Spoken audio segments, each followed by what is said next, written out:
भटकती रूह। लैपटॉप पर काम करते करते उसने देखा 12 बज चुके थे। उसने अपना लैपटॉप बंद किया और जैसे ही पलंग पर लेटा, अचानक उसे कुत्ते के रोने की आवाज सुनाई देने लगी। उसने अपना तकिया उठाकर अपने कान पर रख लिया। तभी किसी के जोर के चीखने की आवाज आई। वो अपने कमरे से बाहर निकला तो उसकी आंखों के सामने ढेर सारे चमगादड़ उड़ते हुए निकल गए। यश कंपनी के काम से पुणे से बाहर एक छोटे से गांव में गया था। काम अचानक से आ गया था, इसलिए कोई बुकिंग भी नहीं थी।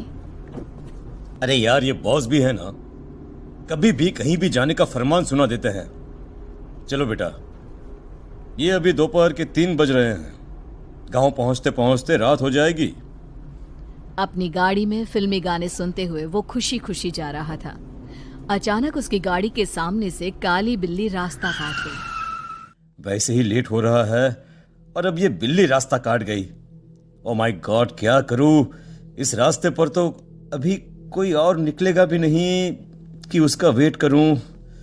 लगता है मुझे ही आगे जाना होगा। यश थोड़ा सा ही आगे बढ़ा था कि उसकी कार के सामने पहाड़ियों से गिरकर एक पत्थर चकनाचूर हो गया। लगता है आज मेरी सारी पनौती मेरे साथ ही है। वैसे ही लेट हो रहा हूं और अब ये मुसीबत। खैर, जो होता है अच्छे के लिए ही होता है शायद। अच्छा है गाड़ी के सामने पत्थर गिरा। गाड़ी के ऊपर गिर जाए तो शायद मैं नहीं बच पाता। यश ने जैसे तैसे अपनी गाड़ी वहां से निकाली। कुछ दूर चलने पर ही गाड़ी का पेट्रोल खत्म हो गया। यार, ये क्या है? मुसीबत पर मुसीबत। मैंने तो टैंक फुल करा दिया था। शायद कहीं से लीक हो गया होगा, मगर अब कहाँ जाऊं मैं? उसने घड़ी देखी तो रात के 10 बज चुके थे। आसपास निगाह डाली तो थोड़ी दूरी पर उसे एक मकान बना हुआ दिखाई दिया। हाँ, शायद यहां पर कोई मदद मिल जाए। अपनी कार को लॉक कर यश धीरे धीरे उस मकान की ओर बढ़ने लगा। उसने मकान के मेन गेट से पहला कदम दरवाजे के अंदर रखा और गेट खोलने ही वाला था कि दरवाजा अपने आप खुल गया। अंदर से एक बुजुर्ग महिला बाहर निकली और उसे देखकर रहस्यमयी हंसी हंसने लगी।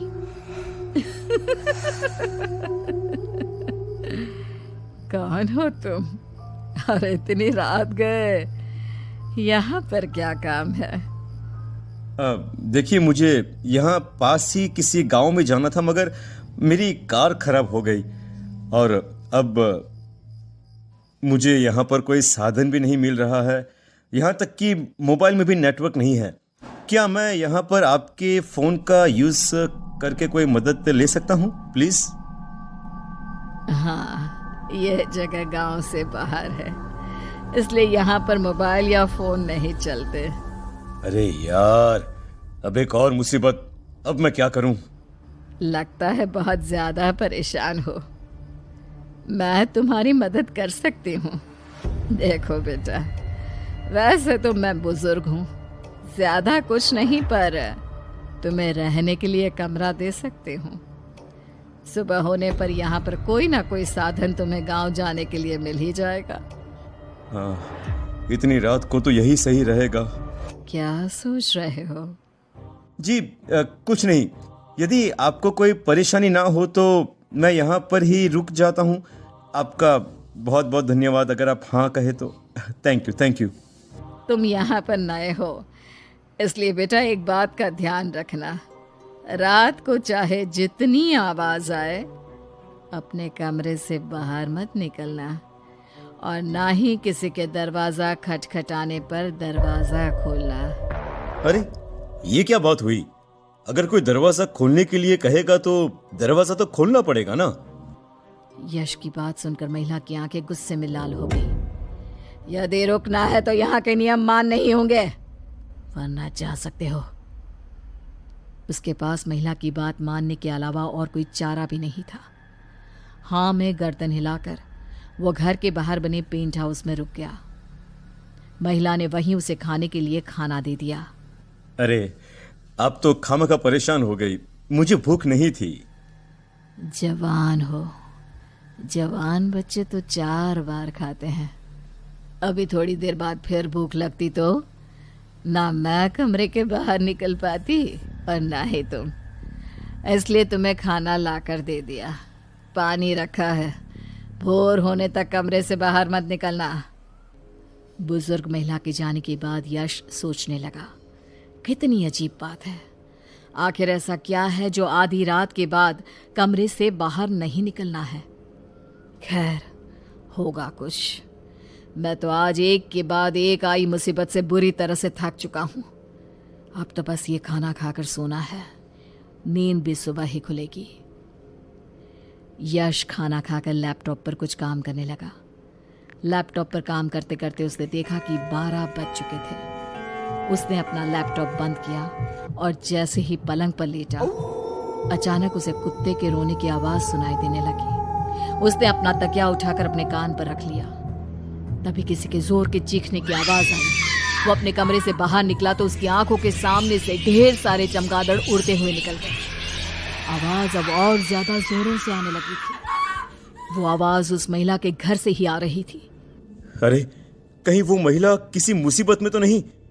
उन्होंने मेरी मदद की थी, अब उनकी मदद करना मेरा फर्ज है। यश अपने पेंट हाउस से बाहर ही निकला था कि उसे याद आया, महिला ने उसे कमरे से बाहर निकलने को मना किया था। वो पलटकर अपने कमरे में जाने लगा तो उसके कानों में उस महिला की आवाज आई, बचाओ, कोई मुझे बचाओ, ये लोग मुझे बाहर डालेंगे। वो बुजुर्ग महिला बड़ी मुसीबत में है, उन्हें मदद करनी होगी। वो अपने कमरे से बाहर निकलकर उनके घर की ओर जाने लगा। वहां का नजारा देखकर वो दंग रह गया। वहां खूबसूरत नौयवना को घेरकर 4-5 लोग खड़े थे। मैंने बड़े ठाकुर से बात कर ली है, उनकी भांजी की शादी हमारे बेटे से करा देंगे। इस बांझ को यहीं जिंदा जलाकर मार देते हैं। माँ जी, मुझे मत मारिए, मैं कोने में पड़ी रहूंगी, घर के सारे काम करती रहूंगी। तू नहीं मरेगी तब तक मेरा बेटा घर जवाई ही कहलाता रहेगा। तेरे मरने के बाद ये जमीन जायदाद सब कुछ मेरे बेटे का हो जाएगा। फिर मैं उसकी दूसरी शादी कर दूंगी। अरे देख क्या रहे हो, डाल दो पेट्रोल इसके ऊपर। सास के कहने पर कुछ लोग उसके ऊपर पेट्रोल डालने लगे। इतने में यश वहां पर पहुंच गया। रुक जाओ, ये क्या कर रहे हो आप लोग? क्या आप लोगों को शर्म नहीं आती इतना घिनौना काम करते हुए? मैं अभी पुलिस को बुलाता हूँ। पुलिस को बुलाएगा? पहले तुझे ही जिंदा जला दूंगी। कहते हुए उस नौयवना की सास उसकी ओर बढ़ने लगी। उसका चेहरा देखकर वो बुरी तरह से डर गया। आंखों की जगह गड्ढे थे, चमड़ी जगह जगह से लटक रही थी, शरीर से जले हुए मांस की दुर्गंध आ रही थी। उसने बाकी लोगों को देखा तो सभी इसी तरह विपस्त थे। वो नौयवना तो जगह जगह से जली हुई थी, उसके शरीर पर जगह जगह छाले हो गए थे।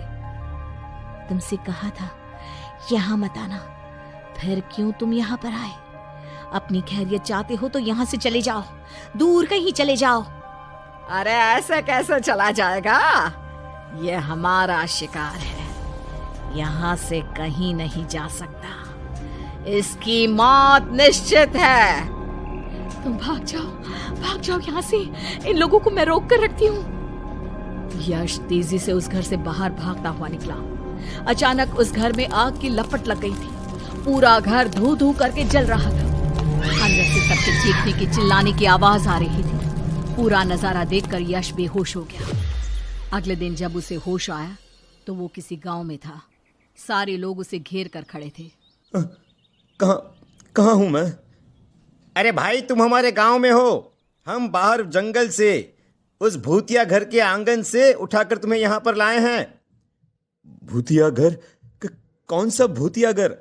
अरे भाई, पुराने जमींदार का भूतिया घर, जहाँ उसकी बेटी और उसके ससुराल वालों की आत्मा भटकती है। वहाँ कोई नहीं जाता। अरे भाई, तुम वहाँ पर कैसे पहुँच गए हैं? जी, वो मेरी कार खराब हो गई थी। मैं उस घर में आश्रय लेने के लिए गया था। सब कुछ ठीक था और अचानक घर में आग लग गई। इससे ज्यादा मुझे कुछ भी याद नहीं है। बड़े खुशकिस्मत हो बेटा, आज तक उस घर से कोई जिंदा वापस नहीं आया। गांव के जमींदार की इकलौती बेटी की शादी उसने पास के गांव के एक गरीब किसान लड़के के साथ की थी ताकि वह घर जमाई बनकर रह सके। मगर होनी को कुछ और ही मंजूर था। शादी के 2 दिन बाद ही अचानक जमींदार की मृत्यु हो गई और उसके कुछ दिनों के बाद उस घर में आग लग गई, जिसके कारण घर में रहने वाले सभी लोग मारे गए। रात को वो वीरान सा घर आबाद हो जाता है और वही रात का किस्सा हर रात दोहराया जाता है। अगले दिन यश जब अपनी कार से उस घर के सामने से निकला तो घर बुरी तरह से टूटा फूटा और जला हुआ था, मगर वो बुजुर्ग महिला उसे देखकर मुस्कुरा रही थी।